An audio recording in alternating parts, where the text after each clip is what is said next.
Cheers! Welcome to Hopefully You're Reading.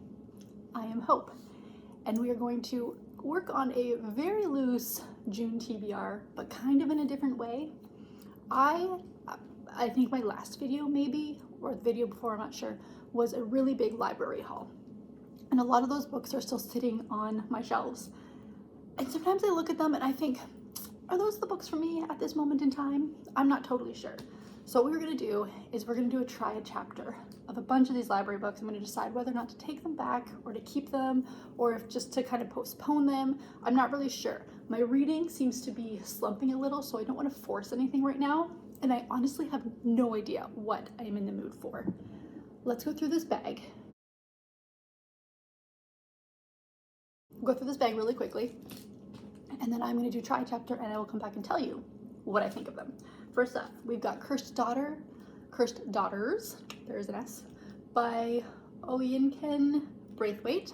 So this is one that we're gonna try. I've got This Is Where the Serpent Lives by Daniel Muinedin. I have read that one. Awake in the Floating City by Susanna Kwan. To Ride a Rising Storm by Monoquill Blackgoose. This is a sequel to Shape a Dragon's Breath. This will be interested because I don't know if I need to reread To Shape a Dragon's Breath, and that's not in the cards. The Book of Guilt by Catherine Chidgey. The Book of Records by Madeline Teen. I feel like there's so many different ways you could pronounce that. Most Eligible by Isabella Engel. I actually did try reading this and wasn't a big fan, so this, we'll see. I think this might just be a DNF for now. A Bad Place by Frances Crawford. Another book that I did try and I just wasn't in the mood for, so I think this one might also just get put in the return pile and I'll come back to it at a different time.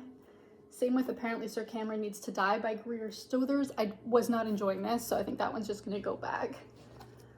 Perspectives by Laurent Binet. I will give that one a go. And then that book I have read.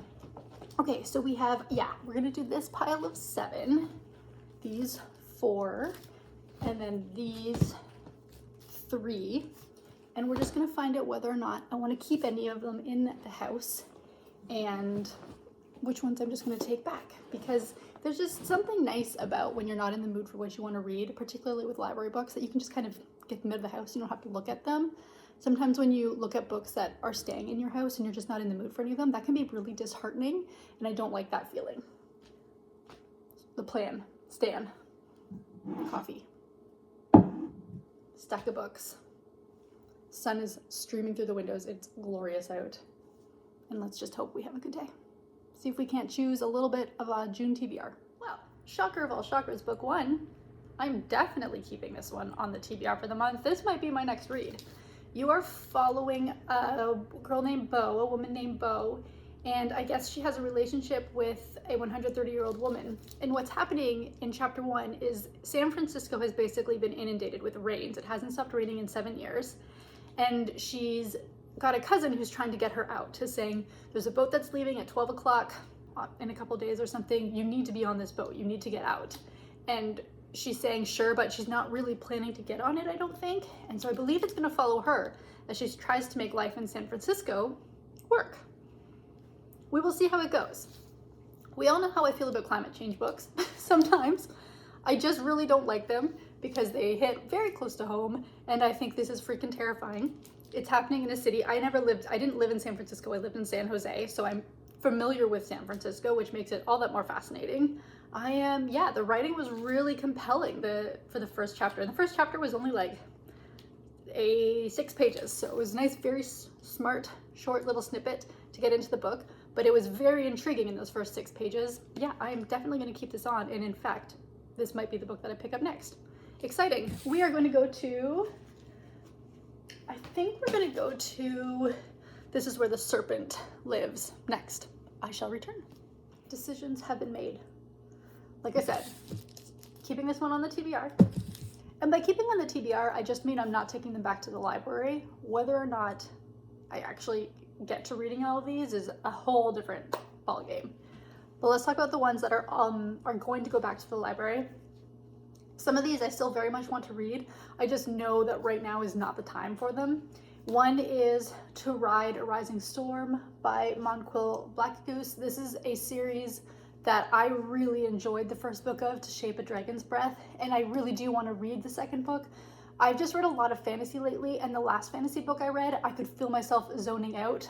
So I don't think it's the right time for this book because I want to give it the best chance possible. In this book, you are following a girl named Anarchis, and she has has a bond with a dragon, and she is part of an indigenous group, and the English are taking over essentially, and they have a lot of kind of rules and regulations about what it is to have this power with these dragons.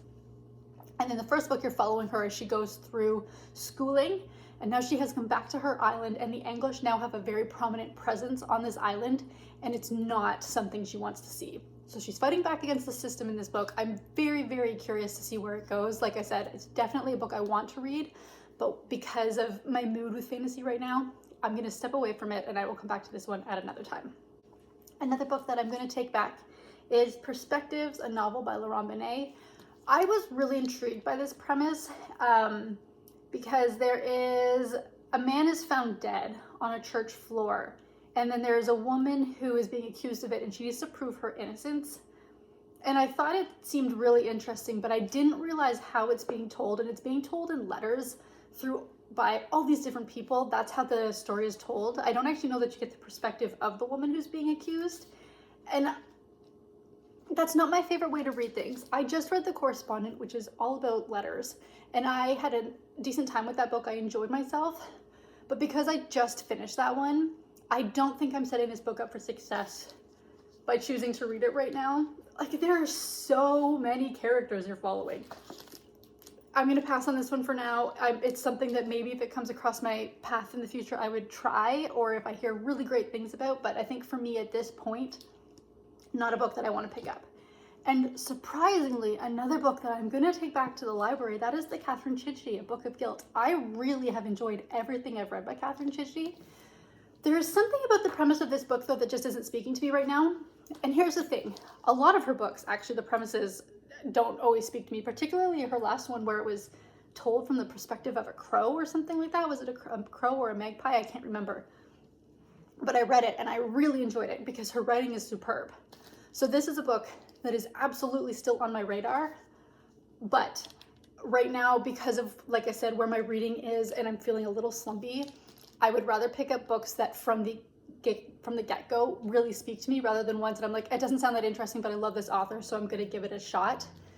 Because again, I would rather set this book up for success because I know how much I enjoy her writing. So for now, I'm going to take this book back to the library, but it is still very much on like a firm future TBR hopes, like books to pull from. It's just not going to be the one that I pick up right this second.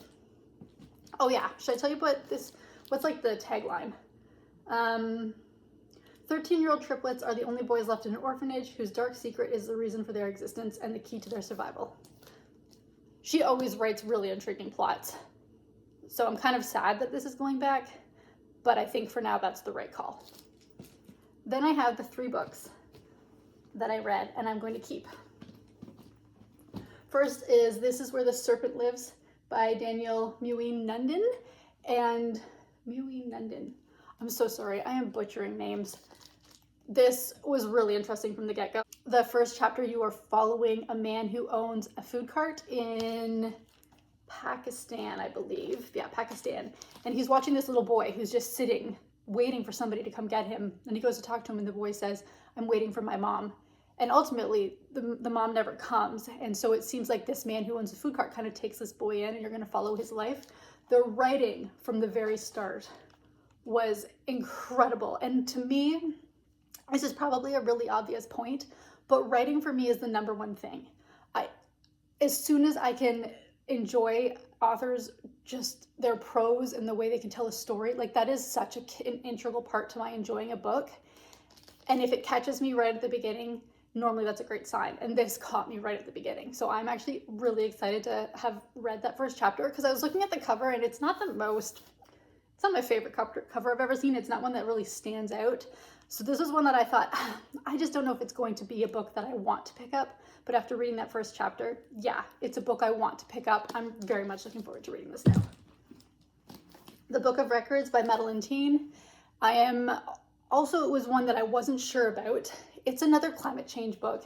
And in the first chapter, you were following a girl, Lena, and her father. And they seem to be kind of in this, like, I don't know if I'd call it a refugee camp, but they seem to be kind of in this pace where people come to escape.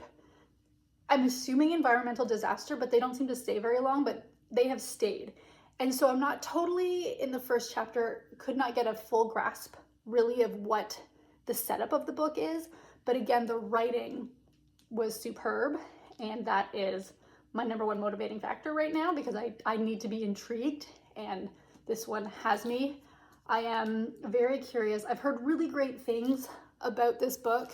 Apparently it gets kind of interesting. I'm not sure if it gets speculative or something like that, but I am very much looking forward to continuing this one, and I'm glad that I finally picked it up to actually see a little bit more about what was in it, because otherwise I think it's one that would have languished and just gone back to the library without me even trying it. And then finally, the last one I'm going to leave here is Cursed Daughters by Oyinkan Braithwaite. And the first chapter of this, you are following a woman who I believe is drowning herself, is like putting herself out to sea to end her life. I think the first chapter was only 2 pages long. So that's what I got. And I've decided to stick with it, because this is a book that I have been hearing about or heard about, I don't know, for like a year now, that sound really interesting. And so I'm not quite ready to send it back to the library without me giving it maybe more of a shot. So that's what we're gonna do.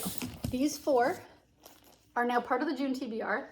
That's a really small June TBR, but my reading, we're coming into the 6th month of the year, and I have definitely been reading less this year. I feel like I've been reading some good stuff, but my reading has been funky this year. And so I think having these 4 and then having some mood reads is the right balance.